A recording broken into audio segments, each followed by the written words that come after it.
नमस्कार साथियों, मैं हूं आपका दोस्त अशोक। अपने YouTube चैनल अशोक का हिंदुस्तानी पर बहुत बहुत स्वागत करता हूं। दोस्तों, हमारा टॉपिक है राजस्थान की जितनी भी सभ्यता और संस्कृति है उनसे संबंधित ये सेकंड पार्ट है। पहले एक पार्ट हमने इसका पढ़ लिया है। टॉपिक क्या है? राजस्थान की सभ्यता और संस्कृति, जो कि RPSC first grade, second grade, RAS सभी परीक्षाओं में इससे संबंधित प्रश्न पूछे जाते हैं। और आरपीएससी में पिछले एग्जाम्स के अंदर जो क्वेश्चन हुए हैं उनको ही हमने व्याख्या के रूप में शामिल किए हैं और आपको यह भी बताया कि कौन सा क्वेश्चन है वो कौन से एग्जाम में कौन से वर्ष आया है। तो बिना कुछ देरी के शुरुआत करते हैं। प्रश्न नंबर अपना 51 है। ठीक है मित्रों, गिलुन सभ्यता किस नदी के किनारे विकसित हुई थी? तो ये बनास नदी के किनारे गिलुन सभ्यता है वो किस नदी के किनारे विकसित हुई? बनास नदी के किनारे। गिलुन राजस्थान राजसमंद जिले में बनास नदी के किनारे स्थित है। यह एक ताम्र पाषाणिक स्थल है। इसे आहड़ सभ्यता का केंद्र माना जाता है क्योंकि यहाँ से आहड़ जैसी ही मिट्टी के बर्तनों की बनावट और तांबे के औजार मिले हैं।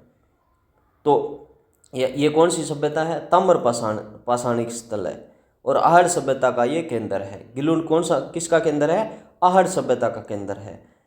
क्यों? क्योंकि यहाँ मिट्टी के बर्तन और तांबे के औजार मिले हैं।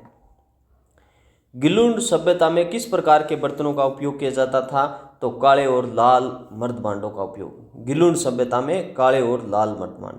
गिलुन से काले और लाल रंग के मर्दभांड बड़ी संख्या में मिले हैं जो इस आर्य संस्कृति से जोड़ते। नौ सभ्यता के किस काल के अवशेष प्राप्त नहीं हुए हैं? तो नौ में हड़प्पा काल के अवशेष प्राप्त नहीं हुए मित्रों। ताम्रपाषाण काल के हुए हैं, लोह युग के हुए हैं, मौर्य काल के भी हुए हैं, तो हड़प्पा काल के नहीं मिले। नौ सभ्यता के मुख्य रूप से ताम्रपाषाण काल के से कुषाण काल तक के 5 सांस्कृतिक युगों के अवशेष मिले हैं, यानी ताम्रपाषाण काल से लेकर कुषाण काल तक। यहाँ से लोह युग के महत्वपूर्ण साक्ष्य प्राप्त हुए हैं, लेकिन हड़प्पा काल के अवशेष यहाँ से नहीं मिले हैं। सांबर सभ्यता से प्राप्त मौर्यकालीन सिक्के क्या दर्शाते हैं? मौर्यकालीन शासन का विस्तार बताते हैं। सांबर से जो मौर्यकालीन सिक्के मिले हैं क्या बता रहे हैं? मौर्यकालीन शासन का विस्तार। जयपुर के निकट, यानी सिक्के कहीं से मिलते हैं तो ये उस शासक का क्या बताते हैं? विस्तार ही बताते हैं कि यहाँ तक इस राजा का शासन यहाँ तक था। तो जयपुर के निकट स्थित सांबर सभ्यता से मौर्यकालीन अवशेष और सिक्के प्राप्त हुए हैं जो ये दर्शाते हैं कि यह क्षेत्र मौर्य साम्राज्य के अधीन था। सांबर सभ्यता जो जयपुर में। आगे क्वेश्चन अपना है, रेनटोंग में उत्खनन कार्य किसके निर्देशन में किया गया था? तो के.एन. पुरी के निर्देशन में किया गया था। के.एन. पुरी यानी केदारनाथ पुरी 1938 से 40 में रेंट का उत्खनन किया। यहाँ से सिक्कों का विशाल भंडार प्राप्त किया। तो रेंटो का उत्खनन किसने किया है? के.एन. पुरी ने, केदारनाथ पुरी ने। कालीबंगा शब्द का शाब्दिक अर्थ क्या है? काले रंग की चूड़ियाँ। काले रंग की चूड़ियाँ। कालीबंगा शब्द 2 शब्दों से मिलकर बना है। काली यानी काले रंग की और बंगा पंजाबी में चूड़ियों को बंगा कहते हैं। यहाँ से बड़ी मात्रा में काले रंग की चूड़ियाँ या मिट्टी की और कांच की दोनों प्रकार की चूड़ियाँ मिली। किस सभ्यता स्थल से गांधार शैली के अवशेष मिले हैं? तो रंगमहल जो हनुमानगढ़ में है वहाँ से गांधार शैली के अवशेष मिले हैं। रंगमहल हनुमानगढ़ से गांधार शैली के अवशेष मिले हैं जो कुषाण काल के हैं। उज्जैना सभ्यता किस जिले में स्थित है? भीलवाड़ा में है। उज्जैना कहाँ पर है? भीलवाड़ा। उज्जैना भीलवाड़ा जिले में स्थित यह ताम्र पाषाणिक स्थल है जो आर्य संस्कृति से संबंधित है। बालाथल का उत्खनन किस वर्ष किया गया था? तो 1993 में किया गया था। बालाथल जो उदयपुर में है, उत्खनन 1993 में डॉक्टर वी.एन. मिश्र के निर्देशन में बालाथल का उत्खनन 1993 में हुआ था। धूलकोट के नाम से विख्यात पुरातात्विक स्थल कौन से है? आहड़ को धूलकोट कहते हैं। आहड़ के टिल्ले को स्थानीय लोग धूलकोट कहते हैं। यहाँ के सांस्कृतिक टिल्ले का प्रतीक है ये।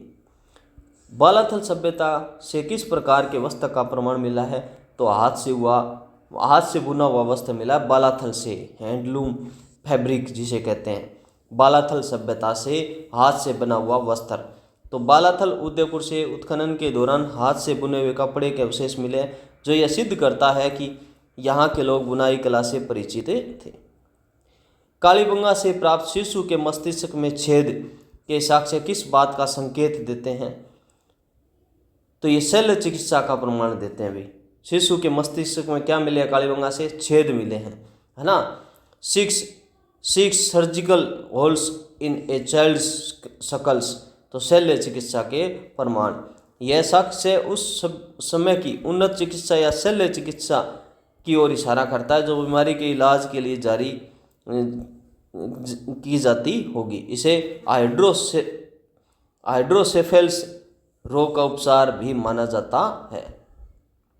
गिलुंड सभ्यता में मकान बनाने किस प्रकार की ईंटों का उपयोग किया जाता था?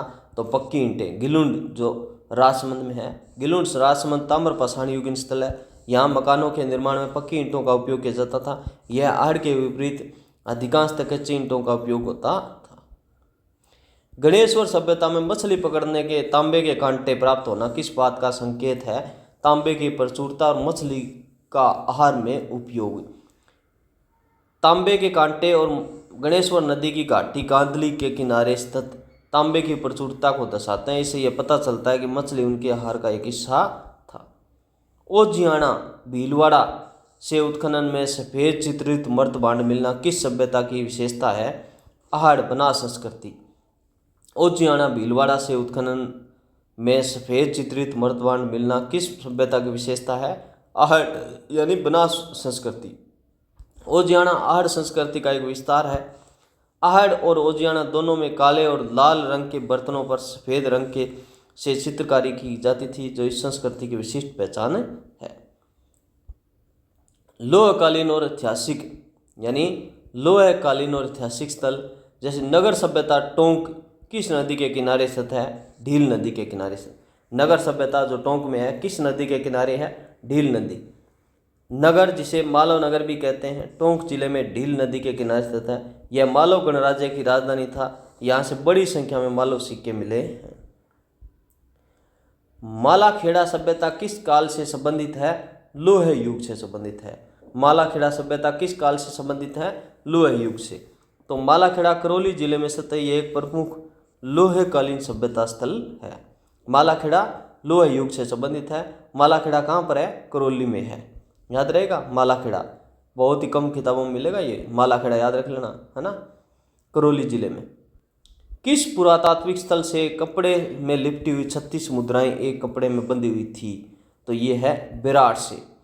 बेराट में उत्खनन में एक मर्दबांड मिट्टी के बर्तन में कपड़े में लिपटी हुई 36 मुद्राएं मिली थी, जिसमें 8 पंचमार्क और 28 इंडो ग्रीक शासकों की है। 36 मुद्राएं मिली है बेराट से। अमलानंद घोष का संबंध किस सभ्यता से है? तो कालीबंगा की खोज से है। 1952 में अमलानंद घोष जी इसकी खोज की थी। प्राचीन सरस्वती नदी घाटी में स्थित रंगमहल सभ्यता का उत्खनन किस देश के पुरातत्वविद ने किया था? तो स्वीडन के थे। रंगमहल की जो उत्खनन करवाया वो स्वीडन। रंगमहल और मानगढ़ का उत्खनन स्वीडिश पुरातत्वविद अनारिड के नेतृत्व में था, जो कुषाणकालीन गंधार शैली के अवशेष मिले यहाँ से। किस सभ्यता स्थल से प्राप्त मर्दबांडों पर स्वास्तिक और त्रिशूल के चिन्ह उत्कीर्ण मिले हैं, जो धार्मिक विश्वासों को दर्शाते हैं? तो कालीबंगा से। किस सभ्यता स्थल से प्राप्त मर्दबांडों पर स्वास्तिक और त्रिशूल के चित्र उत्कीर्ण मिले हैं, जो धार्मिक विश्वासों को दर्शाते हैं? तो कालीबंगा से। यानी त्रिशूल के चित्र उत्कीर्ण है और धार्मिक विश्वासों को दर्शाते हैं, तो कालीबंगा से। कालीबंगा से प्राप्त मिट्टी के बर्तनों पर स्वास्तिक, त्रिशूल और जाल के चिन्ह मिले हैं। यानी स्वास्तिक, त्रिशूल और जाल जो यहाँ के धार्मिक जीवन और मान्यताओं को दर्शाते हैं। सुनारी सभ्यता झुंझुनू किस काल की योध्य गणराज्य के प्रभाव क्षेत्र में थी? तो कुषाण काल में थी। सुनारी झुंझुनू है योध्य गणराज्य के प्रभाव में थी, कुषाण काल, है ना। सुनारी लोहकालीन स्थल है जो कुषाण कला के दौरान योध्य गणराज्य के प्रभाव क्षेत्र में थी। कुषाण काल में योध्य के अंडर में थी। योध्य गणराज्य ने कुषाणों को पंजाब और उत्तरी राजस्थान से बाहर निकालने में महत्वपूर्ण भूमिका निभाई थी। किस स्थल से पाषाण काल से लेकर लोह युग तक के सांस्कृतिक अवशेष एक ही जगह निरंतरता को दर्शाते हैं? तो बागौर भीलवाड़ा से। यानी लोह युग से लगा करके और सांस्कृतिक युग तक एक ही जगह, यानी मध्य पाषाण काल से लेकर लोह युग तक, मध्य पाषाण से लेकर के लोह युग तक एक ही जगह है, वो बागौर भीलवाड़ा। बागौर भीलवाड़ा का उत्खनन इतना व्यापक रहा कि यहाँ मध्य पाषाण काल से लेकर बाद के लोह युग के सांस्कृतिक अवशेषों की एक क्रमबद्ध श्रृंखला प्राप्त हुई है। बेराट में उत्खनन के दौरान गोलाकार बौद्ध मंदिर किस पहाड़ी पर मिला? तो ये बिज्जक की पहाड़ी पर मिला है। क्या मिला? बौद्ध मंदिर, गोलाकार बौद्ध मंदिर मिला है। क्या मिला? गोलाकार बौद्ध मंदिर। बिज्जक की पहाड़ी से ही भाबरू शिलालेख और ईंटों से निर्मित गोलाकार बौद्ध मंदिर के अवशेष प्राप्त हुए हैं, जो मौर्यकालीन है। कालीबंगा के मकानों में जल निकासी ड्रेनेज के लिए किस सामग्री का उपयोग किया जाता था? लकड़ी की नालियाँ। कालीबंगा में जल निकासी, पानी निकालने के लिए लकड़ी की नालियाँ बनाई जाती थी। यद्यपि यहाँ कच्ची ईंटों के मकान थे, लेकिन जल निकासी के लिए लकड़ी के खोखले तने, नालियाँ और पक्की ईंटों का उपयोग किया गया था। आर्य सभ्यता में मिट्टी की दीवारें बनाने के लिए किस विधि का प्रयोग किया जाता था? हाथ से थाप कर। आर्य सभ्यता में मिट्टी की दीवारें बनाने के लिए हाथ से थाप कर, हैंड मोल्डिंग। हाड़ के मकानों की दीवारें मिट्टी और पत्थर से बनी होती थी, जिसे हाथ से थाप कर मोटा करके बनाया जाता था, एक जो अनूठी स्थापत्य शैली थी। मालव गणराज्य के सिक्के किस सभ्यता स्थल से बड़ी संख्या में प्राप्त हुए हैं? तो नगर टोंक से हुए हैं। मालव गणराज्य के सिक्के, मालव गणराज्य के सिक्के नगर टोंक। नगर टोंक को ही मालव नगर कहा जाता था। यहाँ से मालव गणराज्य के सिक्के बहुतायत में मिले, जो इस क्षेत्र में मालवों के प्रभाव को दर्शाते हैं। पुरापाषाण काल पैलियोलिथिक पीरियड के अवशेष राजस्थान में कहाँ से प्राप्त हुए हैं? तो जोधपुर और नागौर से। पुरापाषाण काल के अवशेष है वो जोधपुर और नागौर से मिले हैं। अभी पुरापाषाण काल के अवशेष मुख्य रूप से लूणी नदी घाटी, जोधपुर, नागौर, बाड़मेर, चंबल घाटी, यहाँ आदि मानव निवास करता था। तो एक तो है लूणी नदी घाटी, एक चंबल नदी घाटी से मिले पुरापाषाण काल। किस सभ्यता स्थल से गांधार शैली में निर्मित मिट्टी के बर्तन मिले हैं, जिन पर यक्षिणी की कलाकृतियाँ बनी हुई है? तो ये रंग महल से मिली है। गांधार शैली का नाम आते ही रंग महल आ जाना चाहिए। यक्षिणी रंग महल मानगढ़ से गांधार शैली और कुषाणकालीन प्रभाव वाली कलाकृतियाँ मिली है, जिनमें यक्षिणी की कलाकृतियाँ भी मिली है। गिलुंड का उत्खनन किसके निर्देशन में किया गया था? तो बीबी लाल, जो कालीबंगा की खोज की थी ना। गिलुंड राजमंद का उत्खनन भी बीबी लाल, ब्रजवासी लाल ने 1957-58 में किया। यह आर्य संस्कृति का एक प्रमुख स्थल था। आर्य सभ्यता से प्राप्त मर्द भांडों, मिट्टी के बर्तनों को स्थानीय भाषा में किस नाम से जाना जाता था? तो ये ब्लैक एंड रेड वेयर। मिट्टी के बर्तनों को ब्लैक एंड रेड वेयर कहते थे। ठीक है। आर्य सभ्यता से मर्द भांडों को उनके विशिष्ट रंग, अंदर काला बाहर लाल डिजाइन के कारण काले और लाल मर्द भांड के नाम से जाना जाता था। माध्यमिका ये कहाँ है? चित्तौड़गढ़, जो प्राचीन सीवी जनपद की राजधानी थी, वर्तमान में किस नाम से जानी जाती है? नगरी चित्तौड़गढ़ के नाम से जानी जाती है। मध्यमिका को नगरी कहते हैं आजकल। ये कहाँ है? चित्तौड़गढ़ में है। तो प्राचीन मध्यमिका या माध्यमिका सीवी जनपद की राजधानी थी, वर्तमान में नगरी चित्तौड़गढ़ के नाम से जानी जाती है। यहाँ से शैव धर्म के प्राचीनतम अवशेष भी मिले हैं। कालीबंगा से प्राप्त दुर्ग और नगर के बीच की विभाजक दीवार किस बात का संकेत देती है? यानी कालीबंगा में दो प्रकार के मिले, एक तो ऊपर अलग है दुर्ग है और एक नगर है, जो स्थानीय लोग रहते थे उनके लिए नगर है। उनके बीच जो बीच दीवार है वो किस बात का संकेत है? नगर नियोजन में वर्ग विभाजन, यानी अलग अलग वर्ग था, दो प्रकार का वर्ग। कालीबंगा में नगर नियोजन दोहरे टीले पर आधारित थी। दुर्ग ऊपरी टीला निचला नगर था। इसके बीच की दीवार सामाजिक वर्ग विभाजन और कठोर नगर नियोजन का संकेत देती, सामाजिक वर्ग विभाजन बताती है भी, है ना। जो कर्मचारी यानी मजदूर वर्ग अलग है और शासक वर्ग अलग है। आहड़ सभ्यता को किस विद्वान ने बना संस्कृति नाम दिया है? HD सांकलिया ने आहड़ सभ्यता को बना संस्कृति नाम दिया है। HD Sankalia, professor HD Sankalia ने 1961-62 में आहड़ का विस्तृत उत्खनन किया। चूंकि यह बनास और उसकी सहायक नदी बेड़ज के किनारे विकसित, इसलिए न बनास संस्कृति नाम दे दिया गया। कोठारी नदी पर बने मेजा बांध की सभ्यता को जलापूर्ति होती थी। बागोर जो सभ्यता, बागोर सभ्यता स्वयं कोठारी नदी के किनारे स्थित है और इस पर बने बांध को मेजा बांध कहा जाता है। गणेश्वर सभ्यता में मकान बनाने के लिए पत्थर का उपयोग किया जाता था। इसका मुख्य कारण क्या था? पत्थर की प्रचुरता और तांबे का उपयोग। गणेश्वर अर्ध शुष्क क्षेत्र में स्थित है। यहाँ तंबर पत्थर आसानी से उपलब्ध है। यहाँ पत्थर के बांध और पत्थर के मकान मिलते हैं।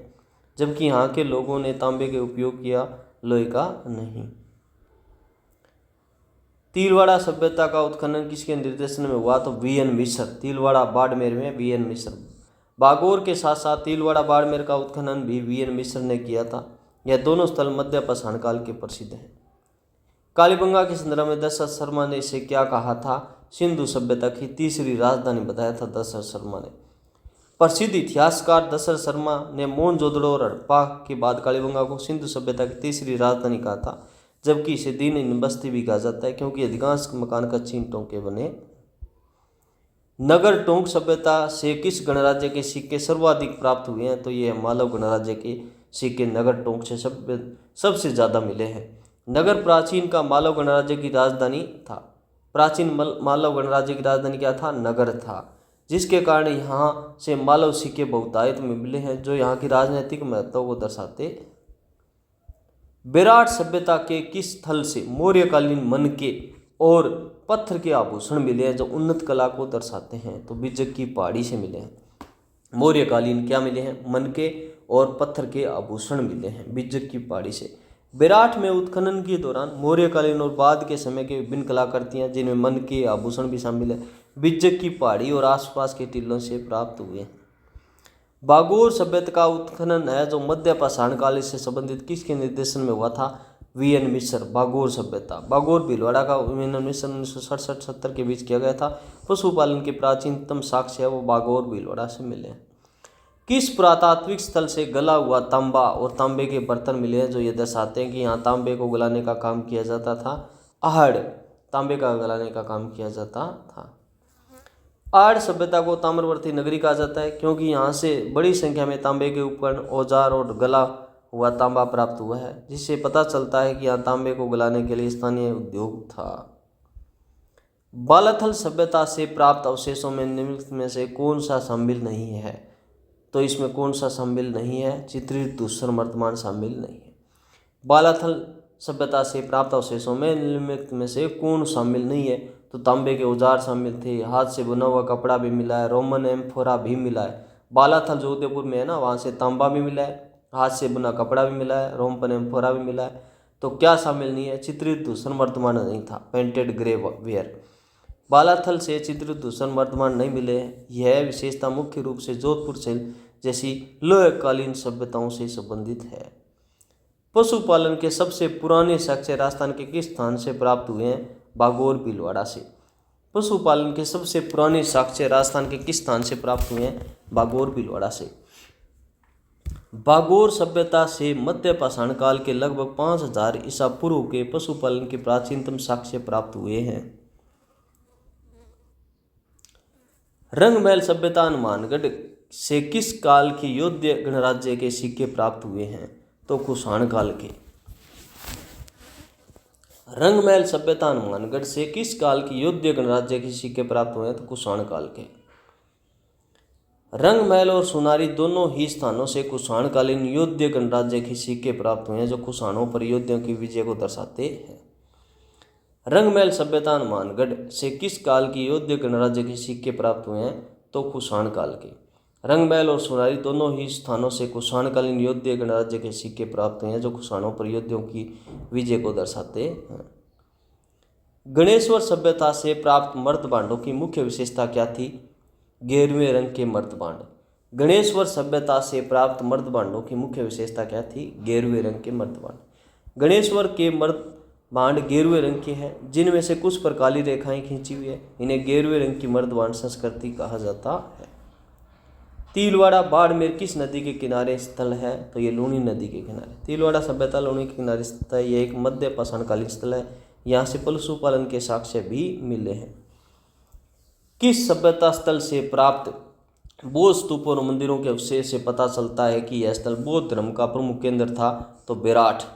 विराट में अशोक का भव्य शिलालेख, बौद्ध मंदिर, बौद्ध विहार के अवशेष प्राप्त हुए। इस राजस्थान में बौद्ध धर्म का एक प्रमुख केंद्र सिद्ध करते हैं। इसवाल या इसवाल भी इसे कहते हैं। उदयपुर से किस प्रकार के अवशेष प्राप्त हुए हैं? लोह उद्योग के अवशेष मिले हैं। इसवाल उदयपुर जिले में स्थित है। यह लोहकालीन सभ्यता है। यहाँ से लोहे के उद्योग के प्राचीनतम अवशेष मिले हैं। नौ सभ्यता भरतपुर का उत्खनन किस वर्ष किया गया था? 1963-64 में किया गया था। नौ सभ्यता जो भरतपुर में उत्खनन किस वर्ष किया गया था? 1963-64 में।